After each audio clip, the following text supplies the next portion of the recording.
8 things to consider when organizing a funeral. Funerals are pretty much an event. No matter how small or simple, it's still an occasion which requires a lot of planning, but in a short amount of time. What I will share with you today are 8 things you may want to consider when planning a funeral. There are a lot more, but for the sake of keeping the video short, I will go over 8.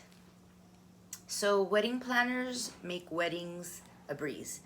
A funeral planner can do the same. There are very few people out there who do this.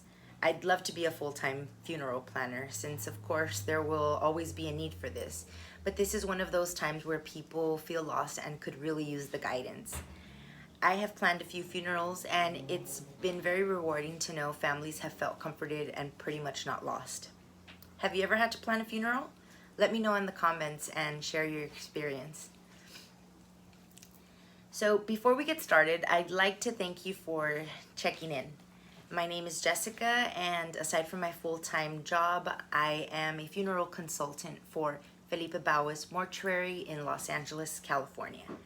I decided to make these videos since I found that people are not very aware of everything funerals or mortuary services entail. Number 1, clothes. What your loved one wears depends on a couple of things. Some people want their loved one to wear a formal suit or what we would consider comfortable clothes, the deceased's favorite outfit. There's different preferences. I've seen people choose for their loved one to wear a wedding dress, and I've seen some people choose for their loved one to wear their favorite team's jersey. It's whatever the family wants or whatever the deceased instructed.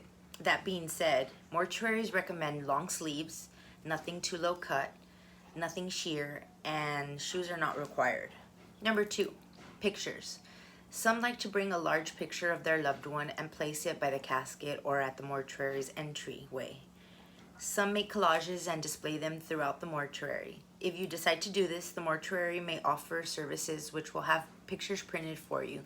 Of course, you can have this done on your own, but if you would like one less thing to worry about, go through the mortuary. Where you want to have the wake. Due to the pandemic, we're limited to what can be done, but there are still a few things to consider. If you decide to have the wake at the mortuary, you may choose to have someone say the rosary, have friends and family say some words, sing, or pretty much anything which may seem appropriate for your family. Now, if you decide to have the wake at the church, they may offer to say the rosary, a mass, and bless the gravesite. It all depends on the church and their availability. Number 4, escorts. Many people choose to have escorts direct a procession. This is a personal preference and it is not mandatory. However, if you choose to hire escorts, the mortuary will arrange this for you. Number 5, flowers. Flowers may be purchased through the mortuary. You can get them on your own, but again, if you want one less thing to worry about, work with your mortuary. I usually tell families to worry about the casket spray. This is the piece which goes over the casket, since for the most part your guests will bring flowers. The casket spray is pretty much the most important piece. Now, if your time and budget allow you to get more arrangements, then do what works for you. Number 6, refreshments. Mortuaries usually offer coffee, water, and pastries. With all that is going on in the world, most mortuaries are not offering this at this time. But if by the time you see this video that is not the case, then it would be a good idea to speak with your funeral consultant regarding what is allowed at their facility.